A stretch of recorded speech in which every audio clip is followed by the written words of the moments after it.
Something strange happened when the world moved indoors. Beyond the documented surge in anxiety and depression during pandemic lockdowns, a less obvious biological catastrophe was unfolding. Stripped of natural light cycles, millions experienced a profound disruption to their circadian biology, the internal clock governing nearly every aspect of physical and mental health. A landmark study published in Nature Mental Health, drawing on data from more than 86,000 participants and roughly 14 million hours of wrist-worn light sensor readings, revealed that brighter days and darker nights are strongly associated with better mental health. Individuals exposed to more nighttime light showed elevated risk for major depressive disorder, generalized anxiety, PTSD, bipolar disorder, and self-harm. A follow-up study analyzing approximately 89,000 participants extended these findings. Brighter nights and darker days predicted higher all-cause mortality, with the 2 to 3 a.m. window proving most sensitive to light-induced harm. These are not marginal findings. They represent the largest objective light exposure studies ever conducted. Avoiding artificial light at night and seeking bright light during the day may be among the most accessible strategies for broadly improving mental and physical health. The pandemic, for all its destruction, catalyzed a collective awakening. People began taking ownership of their health in ways the medical establishment never anticipated. The health awakening followed a slow cultural convergence spanning decades as fitness culture merged with mainstream medicine. For much of the 20th century, weight training belonged exclusively to bodybuilders and athletes. The prevailing myth held that muscle would turn to fat once training stopped. Gradually, resistance training gained acceptance as a pillar of general wellness, bringing with it curiosity about nutritional optimization. Protein supplementation entered the mainstream, followed by caffeine as a pre-workout staple. Then came vitamin D, propelled into the spotlight during the pandemic when people sought anything that might bolster immune function. But perhaps the most surprising supplement story belongs to creatine. Long dismissed as a gym bro staple, creatine is experiencing a scientific renaissance.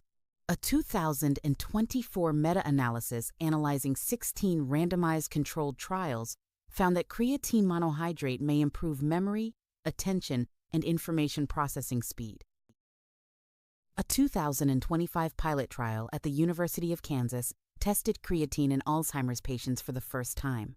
After 8 weeks, participants showed an 11% increase in brain creatine, alongside moderate improvements in working memory and executive function. The supplement, long associated with bicep curls, is now being seriously investigated as a neuroprotective agent. No pharmaceutical class has reshaped the health landscape more rapidly than GLP-1 receptor agonists.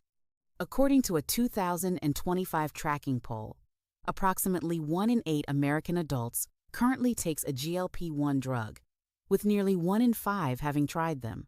Another 14% are expressing interest. In December 2025, Eli Lilly announced Phase 3 results for retatrutide, a first-in-class triple hormone receptor agonist targeting GIP, GLP-1, and glucagon simultaneously. Participants on the highest dose lost an average of 28.7% of body weight over 68 weeks, roughly 71 pounds, with a 76% improvement in knee osteoarthritis pain. These represent the most dramatic weight loss results ever recorded in a Phase 3 trial. The drug also reduced cardiovascular risk markers, including a 14mm drop in systolic blood pressure. 7 additional Phase 3 readouts are expected in 2026, with projected FDA approval in late 2026 or 2027. What makes this revolution particularly interesting is how it plays out beyond traditional pharmaceutical channels. Compounding pharmacies and gray market sources already distribute formulations at a fraction of branded prices.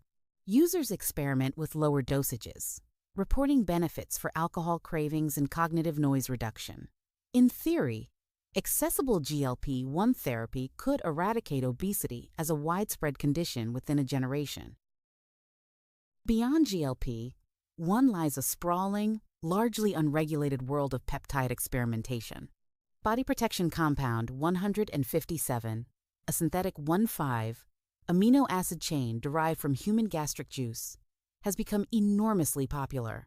A 2025 systematic review concluded that BPC 157 shows promise for musculoskeletal recovery, with preclinical studies demonstrating angiogenic, anti-inflammatory, and wound-healing properties.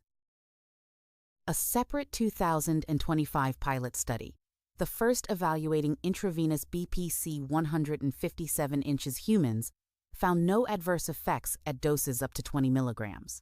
However, the FDA classified it as a Category 2 bulk drug substance in 2023, and the World Anti-Doping Agency banned it in 2022. The risk profile is not trivial.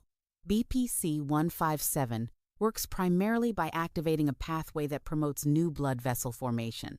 That same mechanism carries a theoretical concern, vascularizing an undetected tumor. The compound goes systemic, regardless of injection site. Growth hormone secretagogues like tesamorelin, ipamorelin, and MK677 also occupy this gray zone, stimulating the pituitary to release growth hormone while raising the specter of aberrant cell proliferation. Then there is melanotin, which triggers tanning, libido, and fat loss, yet carries risks of permanent skin discoloration and lasting tissue damage. These compounds are sold online labeled for research purposes only, a legal fiction that fools no one and protects even fewer. The current era might best be understood through a neuroscience metaphor: reading versus writing. For decades, science focused on reading biological signals. Wearable sensors now make this data available to anyone. But the real frontier lies in writing to the body's systems with precision. Consider sleep. Cooling an entire room to lower core temperature is remarkably crude. Research has demonstrated that palms and feet contain specialized vascular structures, allowing efficient core temperature regulation. A device cooling these surfaces could induce sleep in minutes. An eye mask generating slow lateral eye movements could externally guide sleep architecture. Warming the environment before waking increases REM duration, suggesting simple thermal cycling could optimize every stage of rest. A landmark 2025 study from Washington University revealed that stimulant medications like Ritalin do not enhance attention circuits as long believed. Instead, they activate arousal and reward networks, essentially mimicking the brain effects of adequate sleep. Sleep-deprived children taking stimulants showed brain patterns indistinguishable from well-rested peers. This reframes the entire stimulant debate and underscores why the real holy grail is a non-pharmacological way to dial in cognitive states. Imagine glasses that narrow the visual field and deliver gentle stimulation, inducing 40 minutes of peak focus without cardiovascular toll.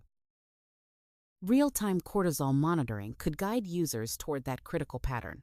A big morning spike followed by a steady afternoon decline, the signature of metabolic resilience. Within 5 years, the daily routine may involve a peptide cocktail, precision light exposure, and AI-guided biomarker optimization, working together to write the instructions biology needs. Thanks for watching. If you have anything to add, drop a comment below. Don't forget to like and subscribe for more videos exploring the world around us.